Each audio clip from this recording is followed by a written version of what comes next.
Hare Krishna. Welcome you all in the class. आज की class में आप सभी का बहुत बहुत स्वागत है। तो आज भी बहुत स्पेशल डे है ना। और कल तो जैसे हमने बताया कि कल सफला एकादशी तो है ही है। सफला एकादशी की कथा भी आप लोगों को सुनाई। इसमें देखा कि कोई अनजाने में भी अगर एकादशी का व्रत करता है तो समस्त पापों से मुक्त होकर भगवान के धाम को प्राप्त होता है।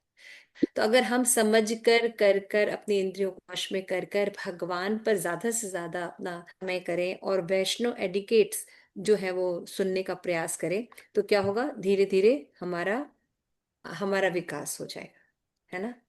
तो हम हमारा तो ये मूवमेंट ही श्री प्रभुपाद के द्वारा दिया गया, एक परंपरा से दिया गया है। तो उसमें क्या है, ज्ञान जो है बहुत ही उत्तम कोटि का है। तो आप लोगों से रिक्वेस्ट है कि जो मंडे की क्लास है, संडे की क्लास है, आप लोग थोड़ा सा सुन लीजिए। नहीं आ सकते तो ऑनलाइन ही ज्वाइन करने की कोशिश। इससे क्या होता है कि स्प्रिट बनी रहती है ना। नहीं तो कहीं हम अपने घरों में रह के खो जाते हैं, क्योंकि मंदिरों से बहुत दूर भी रहते हैं। और आज हमारे जो वैष्णव हैं, श्री देवानंद पंडित का डिसअपीयरेंस डे भी है ना। तो श्री देवानंद पंडित जो थे, वो ये कुलिया ग्राम में रहते थे और ये श्रीमद् भागवतम बहुत ही अच्छे से पढ़ते थे। तो एक बार Shrivas Pandit came to hear Devanand Pandit to reciting of Shrimad Bhagavatam. Hundred of student were sitting around the pandit ji and some were following the reading in their own personal copy of the manuscript. Then क्या हुआ, when the student of Devanand saw, they bought, this fellow must be crazy. He is distributing our hearing of the recitation. Get him out of here. Thus they picked him up and carried him outside. So Devanand saw all these taken place. He did not prevent those foolish students on his form committing his offense. क्या कह रहे हैं कि देवानंद पंडित जो थे वो भगवान के बहुत अच्छे भक्त थे, चैतन्य महाप्रभु के मूवमेंट में थे। वो श्रीमद् भागवतम का बहुत अच्छे से पारण करते थे। और जब वो देखते थे कि लोग अपने मनमाने ढंग से भागवतम को बताते हैं, करते हैं, तो उनको वो पसंद नहीं आता था। वो ऑथेंटिक वे जो कि चैतन्य महाप्रभु के द्वारा एस्टैब्लिश वे है, उसी में ही श्रीमद् भागवतम का यथा रूप से पढ़ना, सुनना और प्रचार करना पसंद करते थे। यहाँ पे बताया गया कि एक बार क्या हुआ, महाप्रभु जो थे was taking a stroll around Nadia Nadia Nagar. He came to Maheshwar Pandit house, and that time Devanand resided there. Mahaprabhu heard him reciting the Srimad Bhagavatam from outside and become very angry. What purport will that rascal explain? Not in any his birth has he understood the not of his birth he has understood the meaning of one verse of Srimad Bhagavatam. The Bhagavatam is the avatar of Sri Krishna in the book form. Devotion is only subject in teaching. The four Vedas are like a yogurt and Bhagavatam is like a butter. Shukdev Goswami did churn, and Maharaj Parikshit ate that butter. Shukdev Goswami is dear to me. He know very well that the Srimad Bhagavatam is meant to describe the truth about me according to my own liking. Whoever see any difference between me, my own devotee, and the Srimad Bhagavatam simply bring destruction upon me. Mahaprabhu made this statement in a voice loud enough for Devanand to hear.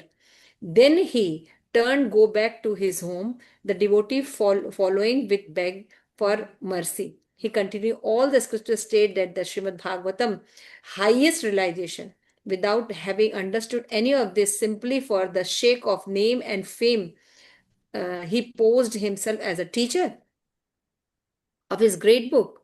Only one who has understood that Srimad Bhagavatam is inconceivable intelligent of the Supreme Lord himself. Devanand could hear all these remarks from the distant, yet he though nothing of it.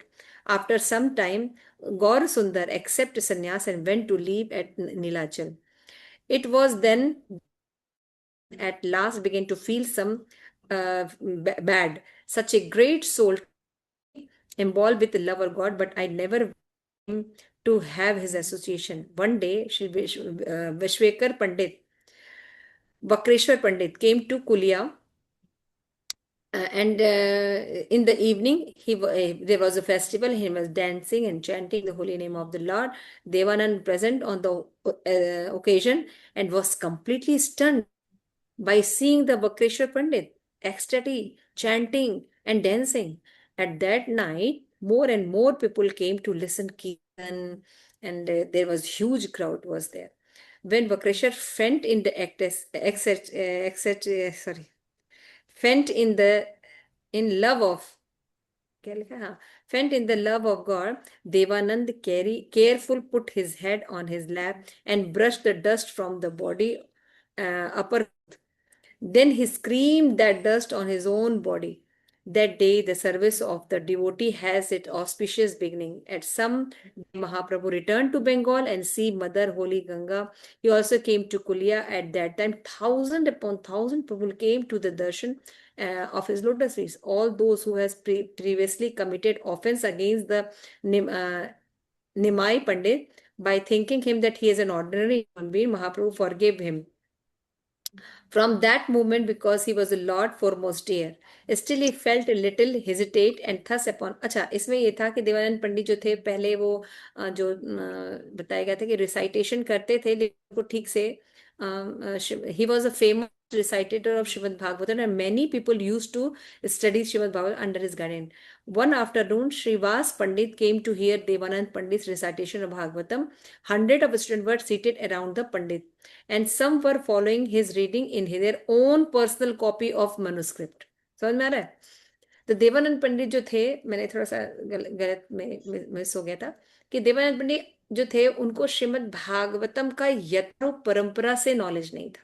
वो जिनको पढ़ते थे पढ़ाते थे students थे सबके अपने अपने मैन्युस्क्रिप्ट थे और उसके साथ से पढ़ते थे, इसलिए भागवतम का सही नॉलेज नहीं था। तो एक बार वो रिसाइट कर रहे थे तो चैतन्य महाप्रभु क्रोधित हो गए। उन्होंने कहा कि मैं मेरे में और भागवतम में कोई अंतर नहीं है और तुम इसकी गलत व्याख्या करते हो। फिर बक्रेश्वर पंडित का आया, उनका उनका एसोसिएशन मिला।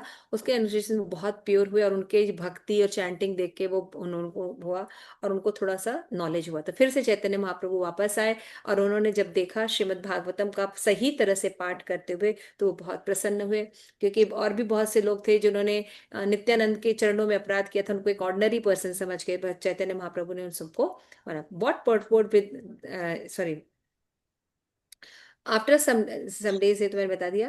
फिर कहते हैं कि as a result regarding the supreme authority are inconceivable, so the truth of Shrimad Bhagavatam may pretend to know the meaning but they have no real grasps of the evidence. So so that's why the Bhagavad, which is saturated with the loving devotion of Krishna, is an expansion of Krishna himself. So be careful and don't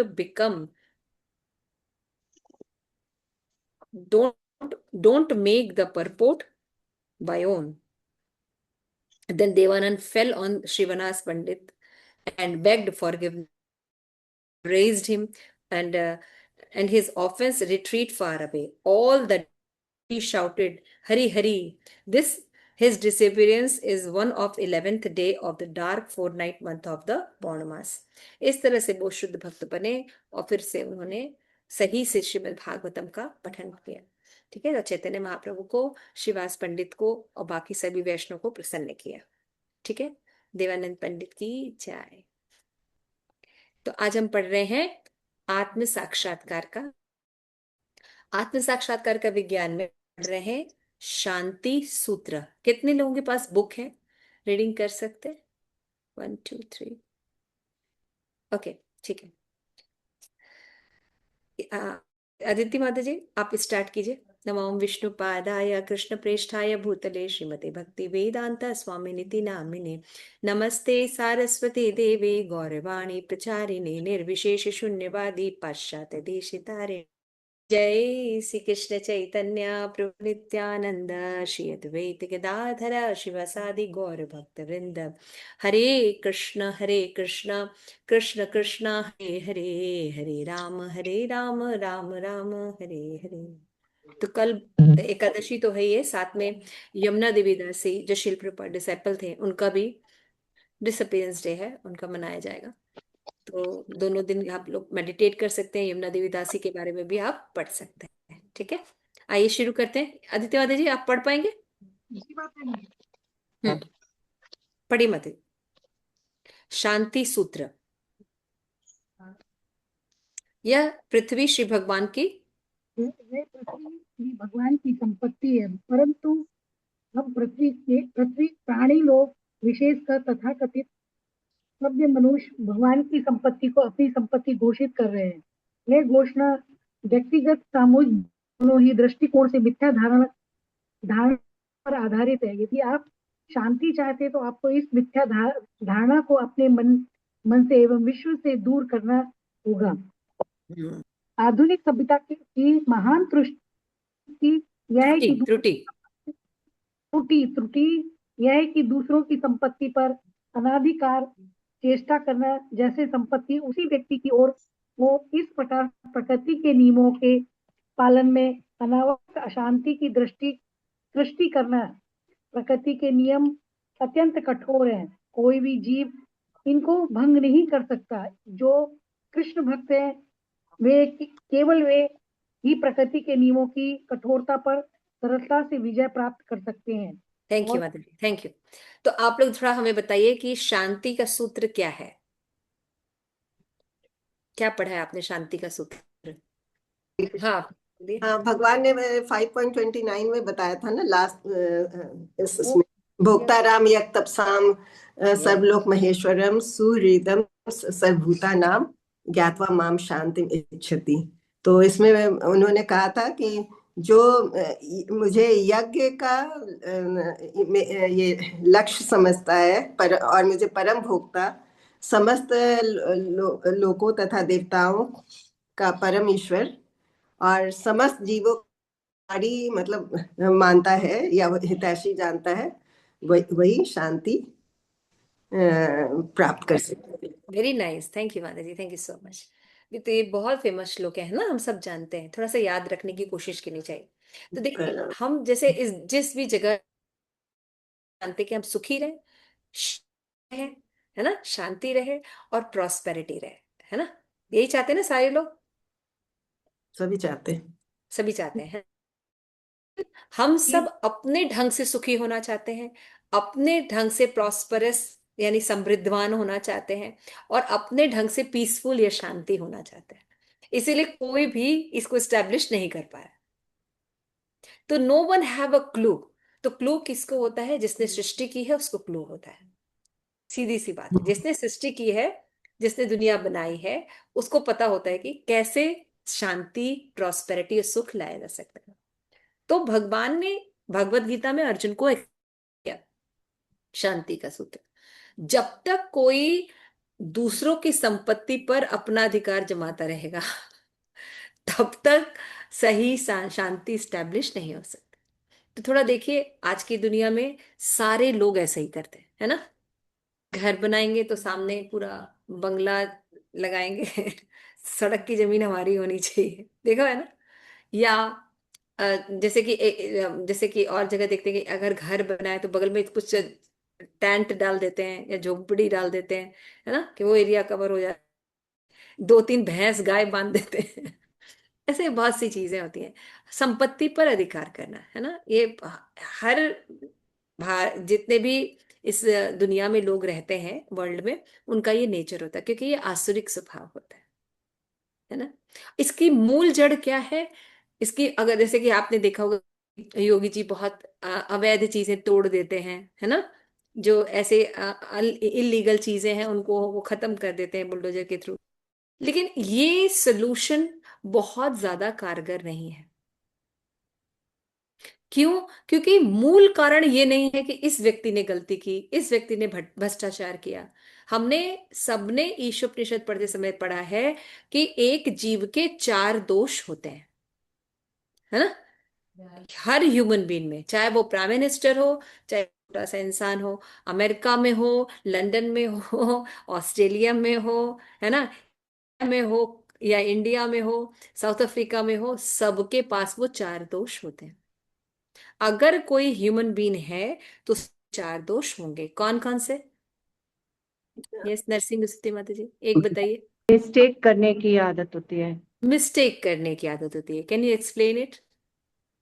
मतलब गलतियां करते ही हैं हम हमेशा कुछ ना कुछ, मतलब अनजाने में, क्योंकि इग्नोरेंस में है, इसीलिए वी डू मिस्टेक्स, ओके। कुछ ना कुछ जब गलत हम कोई करते हैं। काम करते हैं तो वी डू मिस्टेक। मिस्टेक का मतलब होता है रॉन्ग परसेप्शन होना, है ना। तो गांधी जी का राइट तक पहुंचने के लिए हम कई प्रयास, ट्रायल एंड एरर करेंगे, तब हम राइट तक पहुंच पाएंगे। ठीक है, ओके। गांधी जी का वो एग्जाम्पल दिया जाता है ना कि उनको बताया गया था कि अ, मतलब उनको मारा जाएगा, लेकिन फिर भी वो मंदिर गए थे ना। मिस्टेक्स में। और दूसरे का भी एग्जाम्पल एग्जाम्पल दिया गया था, कनाडा कैनेडी। अमेरिका के राष्ट्रपति कनाडा का एग्जाम्पल कैनेडी का एग्जाम्पल दिया गया है ना, 2 एग्जाम्पल दिया वही गया। बताया गया था फिर भी, लेकिन वो गए और उनकी हत्या हो तो मिस्टेक का पहले मतलब समझिए। मिस्टेक का मतलब कहता है you have a information but you wrong interpret it. Understood. Mistake हम लोग बड़ा आसानी से कहते हैं ना, गलती, त्रुटि करना, गलती लेकिन हो इसको गई। समझना पड़ेगा। त्रुटि मतलब करते क्या है, हमें इंफॉर्मेशन दी जाती है या मिलती है, लेकिन हम उसका गलत इंटरप्रिटेशन करते हैं, मूल्यांकन गलत करते हैं, है ना। जैसे कि कैनेडी को क्या लगा कि नहीं ठीक है, वो है, हाँ वो तो बताया जा रहा है, लोग तो बोलते ही रहते हैं, मार थोड़ी देंगे, है ना। वैसे महात्मा गांधी को लगता था, क्योंकि 2 बार बच चुके थे वो, तो उनको लगा कि सब तो हम लोग की लाइफ है, राजनीति है, तो उसमें ऐसे होती ही रहेंगी, है ना। तो हम सोचे चलो भारत में ऐसा तो होता ही रहता है, लेकिन जो विदेश कल्चर है उनमें आप देखिए सैन्य व्यवस्था बहुत स्ट्रांग होती है ना। उनका जो इंटेलिजेंट वर्क होता है, उनका जो सैनिक होते हैं वो बहुत ज्यादा मतलब परफेक्ट होते हैं, लेकिन वहां पे भी सारी दिक्कतें हो गई है ना। तो प्रकृति के ऊपर बहुत दिक्कत है। तो जब हम इग्नोरेंस, बिल्कुल सही कहा, जब हम अज्ञानता में रहते हैं तो हमारे पास इंफॉर्मेशन रहती भी है, लेकिन हम उसका इंटरप्रिटेशन यानी मूल्यांकन गलत करते हैं। आपके पास चीजें रहेंगी, सामान रहेगा, इंफॉर्मेशन, सूचनाएं रहेंगी, लेकिन हम सोचेंगे अरे ऐसा ठीक है, या ध्यान ही नहीं देंगे, है ना, या ध्यान ही नहीं देंगे, या तो फिर उसका गलत मूल्यांकन करेंगे। सीधे कहेंगे गलती हो गई। हाँ, हो गई गलती हो गई। तो इसी को कहते हैं त्रुटि करना। ओके, सेकंड में, सेकंड क्या है अपूर्ण ये? इंद्रियां। हाँ, अपूर्ण इंद्रियां। देखो माता जी को याद है, थैंक यू माता जी। अपूर्ण इंद्रियां हैं हमारी, क्या समझ में आया इससे? कोई एक्सप्लेन करेगा? अपूर्ण यस इंद्रियां। मैम। हाँ बताइए माता जी, प्रेम पद्मिनी माता जी। अपूर्ण इंद्रिय का मतलब है कि जैसे हमारी जो इंद्रियां हैं उनकी एक सीमा है। जैसे हम अपनी आंख पर बहुत गर्व करते हैं कि मतलब मेरी आई साइट बिल्कुल ठीक है, लेकिन यदि सूर्य की रोशनी भी ना हो और लाइट भी ना हो तो अंधकार में आप कुछ नहीं देख सकते हैं। तो मतलब हमारी आंखें केवल प्रकाश में ही देख सकती हैं, इस तरह से उनकी अपूर्णता है। या फिर सुनने की शक्ति है कि जैसे हम एक सुनने की हमारी एक सीमा है कि मतलब एक थोड़ी दूर से आवाज आ रही है तो हम सुन लेंगे, लेकिन बहुत दूर से या कहीं भी कुछ हो रहा है तो हमें नहीं सुनाई देगा। तो यस। सुनने की भी हमारी एक सीमा है। तो उसी तरह से हर जो हमारी इंद्रियां हैं उनकी कार्य करने की एक क्षमता जो है वो लिमिटेड है, सीमित है, जो उसी सीमा तक कार्य कर तो सकते एक पॉइंट क्लियर हुआ कि इंद्रियां जो होती हैं इनकी एक सीमा होती है ना। जैसे हम हैं। एक थोड़ी दूर तक सुन सकते हैं, लेकिन चमगादड़ रात में भी हाँ सुन सकता है ना। बिल्कुल। तो हाँ इसका हाँ। मतलब है कि हम नहीं कर पा रहे हैं, हमारी इंद्रियां पूर्ण नहीं है।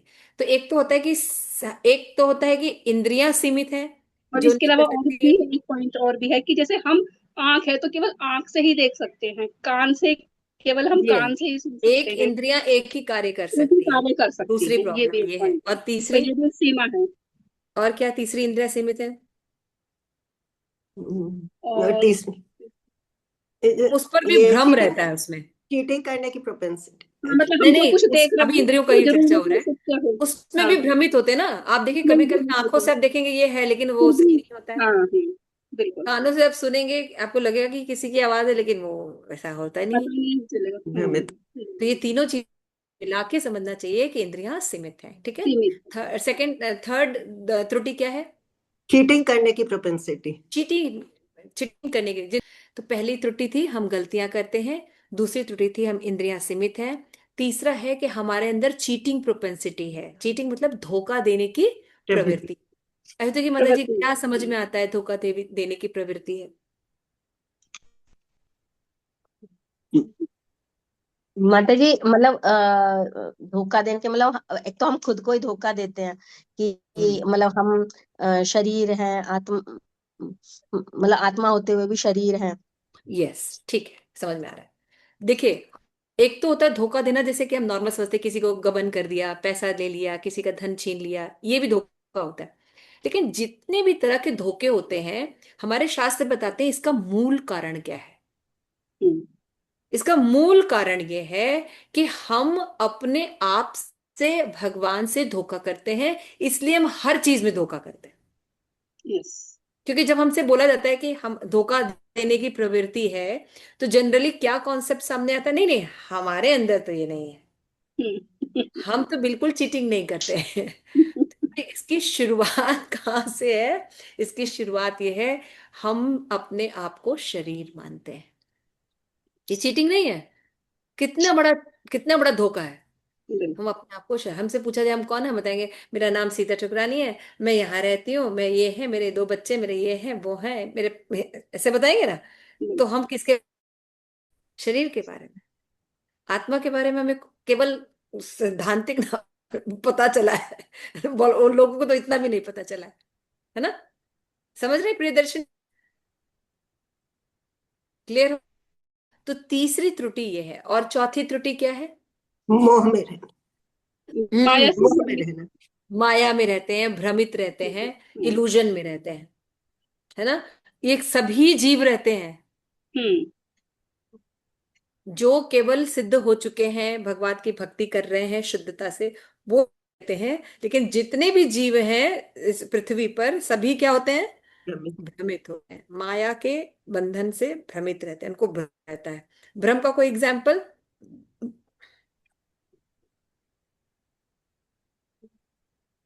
जैसे चंद्रमाएं, वो आकाश में है, लेकिन हमें लगता है अगर हम थाली में उसको देख रहे हैं तो हमारे नजदीक है। यस, यस, ये एक भ्रम है। और बताइए, और क्या भ्रम है? और ये कि हम शरीर हैं, ये भी एक भ्रम है। हम हम शरीर हैं, ये भी एक भ्रम है। और बताइए, बहुत से भ्रम हैं। देखिए, आप लोग को ये पता ही नहीं कि हम भ्रम में कैसे रहते हैं। ना, एक जब आप गाड़ी से जाइए तो मृग मरीचिका दिखाई देती है ना, आपको हाँ। दिखाई देगा कि वहां पे पानी है, लेकिन वहां पे पानी नहीं नहीं नहीं होता, होता। है ना, ऐसा होता है ना। और होता। बताइए भ्रम के बारे में, पहाड़ पर जाइए, बादल टच करता है, ऐसा लगता है कि आकाश और जो पहाड़ है दोनों एक हो गए हैं, लेकिन ऐसा हाँ। है? सर्प सर्प को रस्सी हाँ, को। सांप को रस्सी समझ लेना, है ना। हाँ। तो देखिए, बिल्कुल। इतने इल्यूजन हमारे पास। जरा मैं आप लोगों को ये होमवर्क दूंगी, आप लोग कृपया ये 4 जो अपने दोष हैं इनको लिखिए, आता भी है तब भी लिखिए। और थोड़े से एग्जाम्पल्स, कम से कम 10 एग्जाम्पल हर एक के साथ रखिए। पहला है, हम गलतियां करते हैं, तो हम क्या क्या गलतियां करते हैं, मिनिमम 10 पॉइंट्स लिखिए। फिर दूसरा था कि हमारी इंद्रियां सीमित हैं। हमारी इंद्रियां अगर सीमित हैं तो कैसे सीमित है, कहाँ कहाँ सीमित है, आंख कैसे सीमित है, नाक कैसे सीमित है, थोड़ा लिखिए। 10 to 20 पॉइंट्स लिखिए, है ना। थर्ड हो गया, हमारे इंद्रिय सीमित है। चौथा है, हमारे अंदर धोखा देने की प्रवृत्ति है। तो धोखा देने का एक मेन पॉइंट तो समझ में आ रहा है, हम अपने आप को शरीर मानते हैं, लेकिन धोखा देने का और कहाँ कहाँ हम धोखा दे रहे हैं, थोड़ा टेन जैसे टू कि ट्वेंटी पॉइंट्स लिखिए। कुटी माता जी नाटी, वो भी धोखा एडवर्टीजमेंट ही है। होते हैं जो यस, कुटी नाटी एडवर्टीजमेंट बहुत है माता धोखा जी, देते बहुत हैं। है। हाँ, बहुत सारे। यस यस, दूसरी बात है। एडवर्टीजमेंट जो हम देखते हैं कि फेयर एंड लवली लगाओ और गोल्डन पॉलिश। यस यस ये बिल्कुल। यस। तो थोड़ा लिखिए, थोड़ा सोचिए अपने बारे में। तो इसको जब आप लिखेंगे तो आपको एक आइडिया लगेगा कि जीवन के लगभग लगभग हम लोग 99% ये इसमें है। गलती है। तो कैसे, तब आप जब ये देखेंगे कि कितने इल्यूजन में हम हैं, तब उस पर वर्क होगा, तब शांति का सूत्र समझ में आएगा, है ना। तो हर जीव, ऐसा नहीं कि ये किसी के लिए नहीं बोला, हम अपने लिए भी बोल रहे हैं। हम लोग के अंदर एक होता है ना, यहाँ पे है तो रुमाल रख देते हैं, ये भी सीट हमारा है। तो मैं बहुत करती हूँ। कहीं देखो यार, मेरा ऐप में आ रहा है, कोई मेरी फ्रेंड आ रही है। है ना। तो एक कब्जा करने की जो शिल प्रभुपाद कह रहे हैं, इतनी बुरी आदत है हम लोगों को। वहां पे बहुत वैष्णव जल्दी काम नहीं आता है। फिर सारी वहां वैष्णव पे का साइड में रख देते। हाँ, तो अकेले में हमें देखना चाहिए क्योंकि क्या है, मोटे मोटे तौर पे तो हम लोग सिद्धांतों को समझ भी लिए हैं, इतने दिनों से जी रहे हैं तो समझ में आ रहा है, बोलने में भी आ गया है। लेकिन व्यवहार में तब आएगा जब हम सोचेंगे इनके बारे में, तो फिर सब उन कुछ पहलुओं। सब कुछ मेरा है, ये हाँ, सब कुछ मेरा है, ये मेरा, मेरा कमरा है, ये मेरी टेबल है। मेरा घर है, मेरी टेबल मेरा है, घर। मेरा तो परिवार बहुत है। जगह बहुत कुछ है, लेकिन कई जगह हमको उसको व्यवस्थित करना होता है, वो पॉइंट रखना चाहिए, लेकिन सूक्ष्म रूप से हम क्या सोचें कि उसका मिस यूज ना हो, पता ना। जैसे भाई, बिल्कुल। अगर आप ये नहीं सोचेंगे कि ये मेरा घर है, मेरा कबर्ड है, तो तो उसको तुम ठीक हाँ ही नहीं कुछ करोगे, केयर भी नहीं करोगे, फिर उसको केयर भी केयर ही नहीं नहीं करोगे। करोगे, तो ये थोड़ी होता है। तो मेरा तो नहीं है, कुछ कुछ भी हो सही मुझे ही मानसिकता पता को लेके देखना है, ठीक है। और थर्ड है कि हम भ्रमित रहते हैं, तो कहाँ कहाँ हमारी इंद्रियां भ्रमित रहती हैं, हम कैसे कैसे भ्रम के शिकार होते हैं। एटलीस्ट कम से कम मिनिमम 10 पॉइंट्स लिखिए, और मैक्सिमम जितना लिखना है लिखिए, है ना। इसको नेक्स्ट क्लास में हम डिस्कस करेंगे, ठीक है। ओके। तो फर्स्ट पैराग्राफ में शिल प्रभुपाद ने, देखिए, यही एक्सप्लेन किया। बात बहुत छोटी सी है, छोटा सा पैराग्राफ है, हम तो चाहते हैं तो पढ़ के निकल जाते हैं। है। बिल्कुल। 15 मिनट में क्लास खत्म थी। लेकिन सही। 15 मिनट की क्लास नहीं है, है ना। आप सोचिए, प्रभुपाद क्या कह रहे हैं, ये हमारी हर जीव की आदत है किसी दूसरे की संपत्ति को अपना समझना। पहला क्वेश्चन आएगा, हम तो अपनी संपत्ति को अपना समझते हैं। तो प्रभुपाद दूसरा क्वेश्चन कह रहे हैं, संपत्ति आपकी नहीं, सारी संपत्ति की है। बिल्कुल। प्रभुपाद कह रहे हैं, ये मैं अपने आप नहीं बोल रहा है, तो भागवतम वगैरह में एकदम आराम से डिक्लेयर किया हुआ है। तो जिसकी संपत्ति है वो भोगेगा, तो वो सही। भगवान को भोगने आता है। भगवान जब भोगते हैं तो उस चीज को नष्ट नहीं करते, बल्कि वो चीज और निखर के सुंदर हो जाती है। यस। हम किसी चीज को, जैसे हम एक फूल तोड़ दें, वो पूरा खत्म हो गया, सूंघ ले, ये कर ले, बाल खत्म। लेकिन आप सोचिए कि भगवान जब देखते हैं फूलों को भंवरे के रूप में, तो वो भंवरा भी जाता है उस फूल के ऊपर, रस भी लेता है, लेकिन उससे रसवर्धन और ज्यादा हो जाता है ना। भगवान जब हमें देखते हैं, दृष्टिपात करते हैं, तो हमारे सारे पाप को हर लेते हैं, है ना। तो भगवान को आप जब भोग ऑफर करते हैं, तो उसमें भगवान अपनी कृपा का पूरा प्रसाद हमें वापस कर देते हैं, है ना। तो भगवान को भोक्ता मानना बहुत जरूरी है ना, ये इंटेलिजेंट। इसलिए एक तो फर्स्ट पॉइंट है भगवान को भोग, दूसरा ये समझना कि सभी लोगों के भी परमेश्वर कृष्ण हैं, ये सेकेंड पॉइंट है। और वेल विशर, अगर कोई वेल विशर है, अच्छा चाहने वाला है, वो केवल भगवान है, केवल भगवान। भगवान के भक्त भगवान के बिहाफ पर वो वेल विशर वाली बात करते हैं, वो भी सही है। लेकिन अगर कोई और आपको कहता है मैं आपका वेल विशर हूं, कोई फ्रेंड कहता है, वो कहता, कभी नहीं, कोई हो ही नहीं सकता। तो ये तीनों बातें न समझ कारण पूरे जो विश्व है उसमें अशांति का एटमॉस्फेयर है। ये बात समझ में आ गई। तो अगर हम, क्या पूरे विश्व में हम शांति कर सकते, नहीं कर सकते। हम क्या अपने घर में शांति कर सकते, नहीं कर सकते। लेकिन हम अपने इंडिविजुअल रूप में शांति कर सकते हैं, ये पढ़ के, हाँ कर सकते हैं।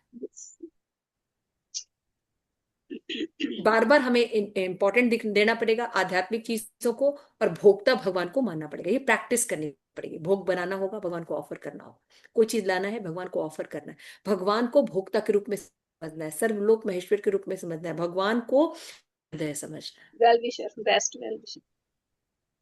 ये समझना पड़ेगा। तो जो हम रोज प्रैक्टिस करेंगे करेंगे, तो अनंत कालों से जो अज्ञानता हमारे अंदर है, तो वो कम होगी और ज्ञान ज्यादा होगा। जब ज्ञान ज्यादा होगा, तो फिर हम जब कभी किसी चीज को देखेंगे, करेंगे, कोई चीज को करेंगे, तो उसमें शुरू हो जाएगी भोक्ता में। ठीक है, समझ में आ गया। सेकेंड पैराग्राफ कौन पढ़ेगा, बुक किसके पास है, ये स्मार्ट जी पढ़े, परम श्रेष्ठ।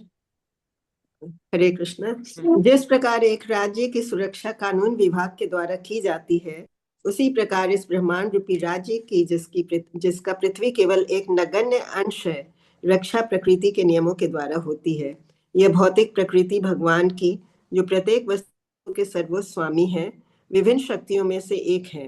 अतएव यह पृथ्वी भगवान की संपत्ति है, परंतु हम प्राणी लोग विशेषकर तथा कथित सभी मनुष्य भगवान की संपत्ति को अपनी संपत्ति मान रहे हैं, जो व्यक्तिगत और सामूहिक दोनों ही दृष्टिकोणों से मिथ्या धारणा पर आधारित है। यदि आप शांति चाहते हैं तो आपको इस मिथ्या धारणा को अपने मन से और विश्व से दूर करना होगा। पृथ्वी पर मानव जाति के स्वामित्व का यह मिथ्या दावा ही आंशिक या पूर्ण रूप से पृथ्वी पर अशांति का कारण है। ठीक है, तो क्या इसको एक्सप्लेन कौन करेगा? यस, पर प्रेम पद्मिनी माती थोड़ा बताइए। हाँ, बेसिकली इसमें भगवान जो भगवत गीता का श्लोक है, मया ध्यक्षेण प्रकृति सूयते से चराचरम हेतु नाने न कौन्तेय जगत दिव्य परिवर्तित, इसको ही एक्सप्लेन बेसिकली प्रभुपाद कर रहे हैं कि जैसे जो प्रकृति है वो भगवान की अध्यक्षता में कार्य करती है। तो जो भौतिक प्रकृति है वो भगवान की एक शक्ति है और स्वामी भगवान है। तो जैसा भगवान उसको ऑर्डर देते हैं वो वैसा ही कार्य करती है। तो जैसे कि जो सो कॉल्ड मतलब जो आजकल सो कॉल्ड जो सभ्य मनुष्य है वो भगवान की संपत्ति को अपनी संपत्ति घोषित कर रहा है। तो ये जो है ये जो घोषणा है ये दोनों ही तरह से मिथ्या धारणा पर आधारित है। मतलब जैसे हम देखते हैं अनेक वाद है हमारे समाज में, साम्यवाद, मतलब कुछ लोग कहते हैं कि सारी संपत्ति समाज की है, कुछ कहते हैं कि सारी संपत्ति प्रजा की है या फिर राजा की है। तो ये सब गलत है। सारी जो संपत्ति वो वास्तव में भगवान की है। ईशावास्य इदम सर्वम यत् किंच जगत्याम जगत, ईशोपनिषद में बताया है कि हर वस्तु के स्वामी भगवान है और भगवान ने हर किसी का एक भाग निश्चित किया है। तो इस तरह से यदि हम वास्तव में संसार में शांति लाना चाहते हैं तो हमें इस मिथ्या धारणा को दूर करना होगा कि मतलब कि संपत्ति किसी व्यक्ति की है, नहीं, सारी संपत्ति भगवान की है। और जब पृथ्वी पर मानव जाति के द्वारा या समाज की मिथ्या ही आंशिक रूप से पृथ्वी पर अशांति का कारण है। तो मतलब स्वामित्व का जो जो शांति सूत्र का जो प्रथम जो है ना, भोक्ताराम यज्ञ तपसाम, जब तक इस सिद्धांत को प्रैक्टिकल रूप से नहीं समझा जाएगा और अप्लाई नहीं किया जाएगा तब तक समाज में शांति नहीं हो सकती। तो मतलब जो वास्तविक भोक्ता है वो भगवान है और जो प्रकृति है वो उनकी शक्ति है और वो उनकी अध्यक्षता में ही कार्य करती है। तो जब तक इन सिद्धांतों को व्यवहारिक रूप से नहीं जो है माना जाएगा, किया जाएगा, तब तक समाज में शांति नहीं आ सकती। बहुत सुंदर, यही बात बताई प्रभुपाद ने, है ना। तो ये समझना बहुत जरूरी है संपत्ति किसकी है। तो संपत्ति में हमारा शरीर भी आता है, संपत्ति में हमारा शरीर भी आता है, शरीर में भी व्याधियां होती ये है। भी स्थान ही है ना हाँ क्षेत्र क्षेत्रज्ञ में। हाँ, तो ये संपत्ति है हमारी, ये शरीर भी हमारी संपत्ति है। अगर कोई दिक्कत आती है तो हमें आश्रय किसको लेना है? भगवान को ही लेना है। अगर कोई दिक्कत आती है, जैसे अभी राजेश अभी ऑपरेशन होने वाला है लेग का, अच्छा, तो माता जी फिर भी देखिए ज्वाइन किए हैं। तो जैसा अरे भी हम सब आप वैष्णव उनको आशीर्वाद दीजिए कि अच्छे से उनका ऑपरेशन हो जाए और फिर से वो सेवाओं में आ सके। हरे कृष्णा हरे हरे कृष्णा, कृष्ण कृष्ण कृष्ण कृष्णा कृष्ण हरे हरे हरे, हरे हरे राम हरे हरे राम राम, राम राम हरे हरे। हरे तो शरीर शरीर जो है भगवान की संपत्ति है। जैसे कभी कोई ऐसी व्याधि पड़ती है, कोई दुख पड़ता है शरीर पर, बड़ी घबराहट सी होती है ना। तो हमें ये सब जो बातें हैं जो हम पढ़ रहे हैं, जो वैष्णव के संग में सुन रहे हैं, ये बातें अगर कोई कह दे वापस, या कहीं से सुन ले, या कहीं से मेमोरी में भगवान हमें दे दे, तो उससे हमें बहुत राहत मिलती है कि हमने ये संपत्ति भगवान के सेवा में लगाई है, अब भगवान इसकी रक्षा अवश्य करेंगे। ठीक है, तो इसके बाद जो नेक्स्ट पैराग्राफ है कौन पढ़ेगा? अ, प्रेम पद्मिनी माता हाँ जी, यू वांट ठीक टू है। रीड? मूर्ख और नाम मात्र के सभ्य मनुष्य भगवान की संपत्ति पर अपने अधिकार की घोषणा कर रहे हैं क्योंकि वे अब भगवत भावनामृत से विहीन हो चुके हैं। भावनामृत से रहित समाज में आप सुखी और शांत नहीं रह सकते। भगवत गीता में भगवान श्री कृष्ण कहते हैं कि जीवों के सभी कार्यकलापों के वास्तविक भोक्ता सुख लेने वाले हैं। वे समस्त लोकों के महेश्वर हैं और वे सभी प्राणी चिंतक मित्र हैं। जब विश्व के लोग इसे शांति सूत्र के रूप में जानेंगे तभी शांति की स्थायी रूप से स्थापना हो सकेगी। प्रभुपाद ने बिल्कुल एक्सप्लेन कर दिया कि शांति तभी आएगी। हम बहुत से सम्मेलन कर लें, बहुत से क्लासेस ले लें, बहुत से कॉन्फ्रेंस कर लें, उससे शांति नहीं आएगी। नहीं, हम सभी को ये बात समझनी पड़ेगी कि मूल जो संपत्ति है वो भगवान की है। लेकिन कौन नहीं समझ सकते? दो दो नाम दिए प्रभुपाद ने, मूर्ख और दूसरा नाम मात्र के सभ्य मनुष्य, चिकने सो चुपड़े कॉल्ड पशु, सिविलाइज्ड, चिकने चुपड़े पशु नाम थे। जो हम लोग टाई वगैरह लगा के, है ना, पूजा में जेंटलमैन, अच्छे अच्छे कपड़े पहन के, है ना, अच्छे से तैयार होके जब हम लोग सभ्य बनते हैं, प्रभुपाद जेंटल कहते हैं, एक ये लोग और दूसरे मूर्ख लोग, है ना। मूर्ख कौन होते हैं भगवत गीता के अनुसार? जिन्हें अपने सही स्वार्थ के विषय में नहीं ज्ञान है। जिन्हें अपने स्वार्थ के विषय में नहीं पता, जो नहीं जानते कि वो मनुष्य हैं और उनका काम है मनुष्य शरीर को भगवत प्राप्ति के लिए, भगवत साक्षात्कार के लिए लगाना, उनको मूर्ख कहते हैं। और सभ्य मनुष्य कौन है? नाम मात्र के, जो हमारे से पढ़े All लिखे है educated, ना, हम लोग बहुत पढ़ लिख के हमने ये किया है, हमने वो किया है, चिकने चुपड़े पशु। चिकने चुपड़े पशु। शिल प्रभुपाद बोलते हैं ये दो लोग इस भोक्तापन को नहीं समझते। आप देख रहे हैं ना समाज में कितने सभ्य लोग हैं, फिल्म मेकर, साइंटिस्ट, है ना, डॉक्टर, इंजीनियर्स, जितना हम बच्चों को पढ़ा रहे हैं सब सभ्य बन रहे हैं ना। और सभ्य बन के सबसे पहला काम क्या करते हैं? भगवान को हटा देते हैं। प्रभुपाद करें जब तक भगवान को नहीं रखेंगे सुख सुख और शांति स्टैब्लिश नहीं नहीं आई। हो सकता। इसीलिए जो वैष्णव, जैसे आप सब भी वैष्णव हैं, जो थोड़ा बहुत भी प्रैक्टिस का, उससे आप लोगों को पता लगता होगा कि जीवन में जो भी थोड़ा बहुत शांति, भले ही परिस्थितियां कितनी भी विपरीत क्यों न हो, लेकिन इस आध्यात्मिक ज्ञान के कारण हमारे जीवन में शांति है। क्या कहते सही कह रहे हैं हैं। नरसिंह स्थिति माता जी? है हम जब तक भगवान की शरण नहीं लेंगे और हम इस ज्ञान को लेंगे नहीं, तब तक हमें शांति नहीं मिलेगी। से आसपास कितनी विपरीत परिस्थितियां होती हैं, है ना, घर, शरीर, परिवार, समाज, सब विपरीत, कभी कभी बिल्कुल परिस्थितियां बहुत रहती। फिर भी क्योंकि गुरु की कृपा से जो हम लोग ज्ञान को थोड़ा बहुत समझने की कोशिश करें, थोड़ी बहुत भी भक्ति कर रहे हैं, हम देखते हैं कि इस सूत्र के अनुसार हमारे जीवन में शांति रहती है।